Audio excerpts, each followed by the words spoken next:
Well, moving on, Pope Francis, the first Latin American leader of the Roman Catholic Church, has died at the age of 88. A spiritual head to 1.4 billion people worldwide, he passed away at 7:35 a.m. this morning. His death comes one day after a brief final appearance before thousands of Catholic pilgrims gathered in St. Peter's Square for the Vatican's open-air Easter Sunday Mass. He wished the crowds happy Easter before an aide read out his last benediction. Known for his humble demeanor and deep compassion for the poor, Pope Francis won admiration around the world. Elected in 2013 after the resignation of Pope Benedict XVI, he brought a fresh, humble tone to the papacy. Pope Francis is remembered for his deep commitment to the poor and marginalized. Throughout his ministry, both in Argentina and as the Pope, he regularly visited impoverished communities, advocating for social justice and the Church's role as a refuge for the overlooked and oppressed. Pope Francis had suffered various ailments during his 12-year papacy, with severe complications in recent weeks after a bout of double pneumonia for which he spent 38 days at Rome's Gemelli Hospital. In fact, concern over his health had risen in recent days as he defied doctors' orders issued after he was discharged on the 23rd of March.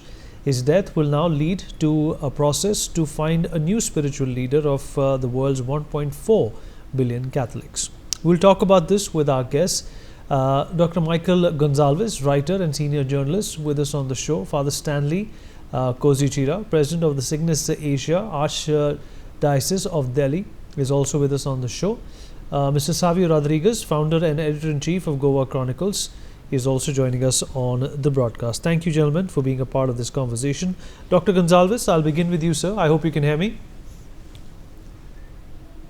Dr. Gonzalez? Okay, let me rope in Father Stanley into this conversation. Father Stanley, are you there with us? Yes. Father Stanley, the Pope is no more. Obviously, he leaves behind a legacy that deserves a mention. It deserves remembrance as well. How do you think Pope Francis will be remembered? And what's his legacy according to you? Okay, it's a sad day for the Catholic Church, but it's also a day of hope because we are on the Easter octave where we celebrate the resurrection. So something so beautiful to happen basically from the faith perspective. But it's a great loss to the world as Pope Francis is known as a people's Pope and also Pope for peace. And the environmental concerns that he had over the years and the great encyclical of Laudato Si, which he dared to bring out in 2015, actually had shown a new approach of the church's concern for the whole creation. So I would see him as a legacy. What he leaves a legacy is the care of the common home for all of us, for the protection of the nature, the environment, a holistic approach that Pope Francis has left a very lasting mark in the minds and heart of the believers as well as the world all over. Great legacy to be carried on in his memory. Great Pope, Pope of peace, and the Pope brought a rather great simplicity into the church's administrative style, tried to create a lot of transparency into it, regularized the Vatican's operations. He actually did a lot of streamlining, also made a concept of an inclusive approach to people of all walks of life. He never made an effort to keep people away, but it was kind of a carrying everybody together was the nature of Pope Francis. A great prop indeed to be remembered, a great saint. A great saint. Savia Rodriguez also with us on the broadcast. Savia, we spoke extensively about this in the morning as well. Once again, I'm going to reiterate that Pope Francis was obviously, a different type of Pope. We've already seen that he did not believe in largesse. In fact, he was a man of simplicity. Beneath Pope Francis is a legacy etched in compassion. You see, he did not rewrite the church doctrine or tried to change. All he did was reshape the church posture. He reminded the Catholics that faith was not a fortress but a home, not a courtroom but a sanctuary. What he tried to do, Vineet, and I can say it most proudly as a Christian, was that he brought the simplicity of the Catholic faith back to the people, which were for a long time, you know, finding avenues to move away from the faith. He brought that simplicity back. He brought people connection back. He brought the fact that it was a responsibility not only about being focused on the doctrine, but was actually taking the doctrine and making it work for you in real life. It was actually encompassed in what the Savia, just Bible hold on to teaches that thought. us. Let me just quickly come back to you. Mr. Anil K Anthony, National Secretary of the BJP, is also with us on the show. Anil, appreciate you joining us. Same question to you as well. How will Pope Francis be remembered? What is his legacy according to you? Thank you, thanking me, and thank you for having me on the show. Today is a very shocking and saddening day for the entire Christian fraternity across the world. He was the spiritual leader of the entire Roman Catholic Church, almost 1.4 billion believers across the world. But even more than the Roman Catholic Church, he had transcended boundaries. He was somebody who was well regarded as a global statesman and as a global leader. When compared to a lot of other popes in the past, he was somebody who had shown unwavering support for various global causes, not just Christian causes, but global causes including inclusiveness, including climate causes. He was somebody who, from the days as a priest in Buenos Aires, and then later he was the Archbishop of Buenos Aires before he became a cardinal. And throughout that time, he was somebody who, through his humility, his compassion, his love for humanity, and even his, his more expansive and inclusive views, he was somebody who was always like a trailblazer in the Catholic community. And in his tenure as a pope, he was one of the most respected global statesmen across the world. He shared an excellent relationship with Prime Minister Narendra Modi, who he had met multiple times, including most recently at the G7 summit sidelines last year. I was fortunate to be a part of a delegation that was sent by a Prime Minister where I had gone and I had the honor of having an audience with him and I could get his blessings. Plus, during that brief interaction itself, he had shared his deep affection for India and his desire to visit India. He was somebody who, even in his elder years, even as long as a few months back, he used to travel everywhere, including to far Pacific countries, those islands. He again was not somebody who wanted to be shackled in the walls within the Vatican. He wanted to travel to the length and breadth across the world and interact with the Christian community and the global community across the world. So this was a very, he was a people's pope, a global statesman who was a very towering spiritual head of the largest religious organization in the world. And somebody who was very out of the box when you are talking about how old people's stereotypes were there. He was somebody who was very progressive, very inclusive, and showed tremendous humility and love for humanity. This is a moment of great shock for the whole world. Anil, appreciate you joining us. Thank you so much.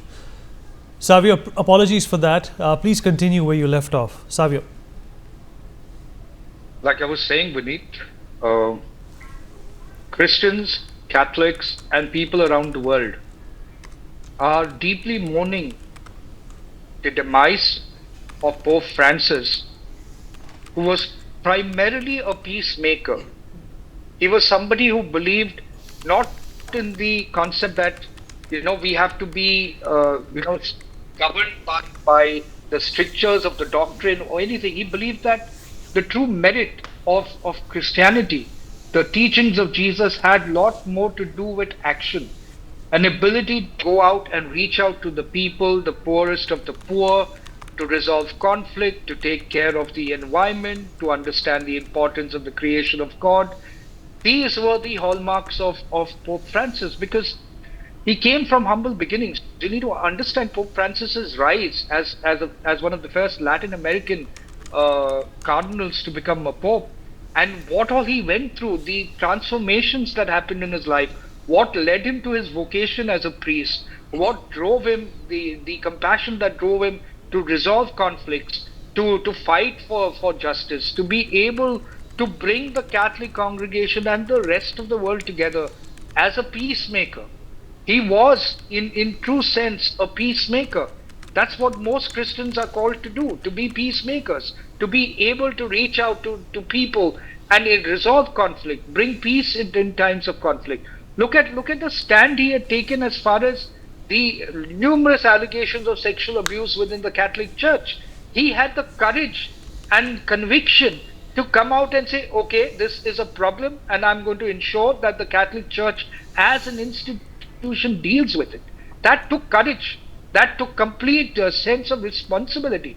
He was never shy to saying that there were mistakes committed by the church. He was never shy to ask for apologies when he himself committed mistakes.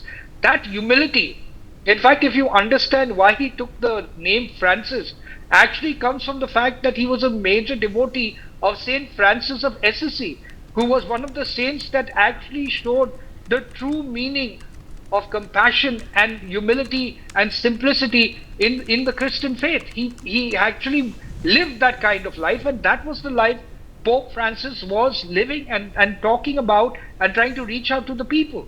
In fact, I believe in recent time, Pope Francis was able to create a bridge which not many popes in a long time was able to do. The last such known pope was Pope John Paul II, and he did extremely well. But after that, you had Pope Francis that really wanted to ensure that the Christian faith, the Catholic, continues to progress, continues to progress in the right sense of progression. That is to live the life of a Christian, to live the life of what the Catholic faith is all about. And that simplicity that he brought, not only the Catholics, not only the Christians, but people all around the world will miss him, because his legacy is etched in compassion.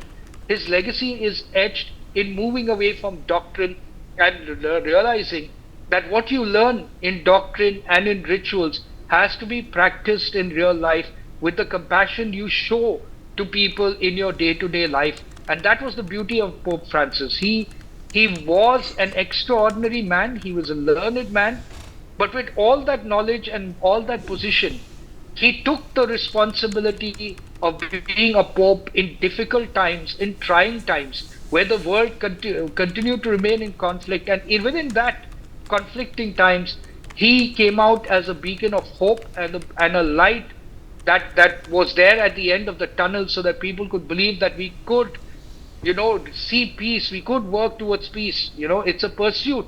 Happiness is a pursuit, and that's what he did all his life. He pursued to ensure that people were happy, people around him, people whose life he has touched was happy. And that is the beauty of this wonderful man. And it's sad that today we've lost a peacemaker in this world today. That is what this world requires right now, peacemakers. All right. Dr. Gonzalez, are you there with us? Yes. Well, taking a leaf out of what Savio articulated so eloquently, that the world is in dire need of peacemakers today, and we lost one. Yeah. Yes. Hello, can you hear me? I can hear you, sir. Go on. Yes. The Pope Francis's singular contribution to the church and the world at large is that he was the first pope to be inclusive, in the sense that he opened the doors of the church for the gay people. And when there was an opposition to him from his own colleagues like cardinals around the world, his simple question was to them: if a gay person is is coming to Christ, he is willing to seek the Lord. Who am I to judge? That was a master stroke that he gave in his papacy, and everywhere there was such a great jubilation that here is the man, man of God, who was open to all kinds of people. Earlier, remember, gay people were never welcome, and he went to the extent of accepting them. And if he was still alive and had a tenure of another 2-3 years, perhaps there could have been much more changes that he would have brought about in the Catholic Church. The other important aspect, or his legacy, if I may say so, is that he was truly a shepherd who smelled his sheep.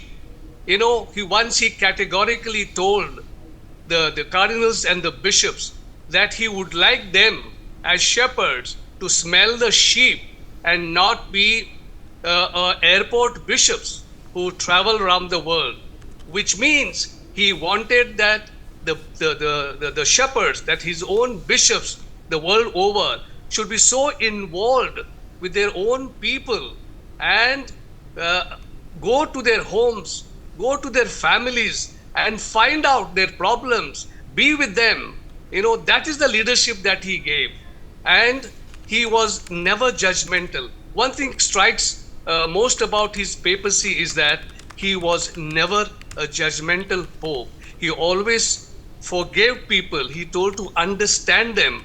And what is more interesting about him is that he welcomed everyone to the church, irrespective of their status or their position. And he stressed the love of Jesus. And I also would like to stress that here was the Pope who was less preaching about the doctrine and more of compassion, understanding. Here was the man who loved the poor, the marginalized, and those who were oppressed. He never shied from speaking his mind in favor of the poor, the oppressed. And that is because, you must understand, he came from the country of Argentina. And I remember, I have read his story.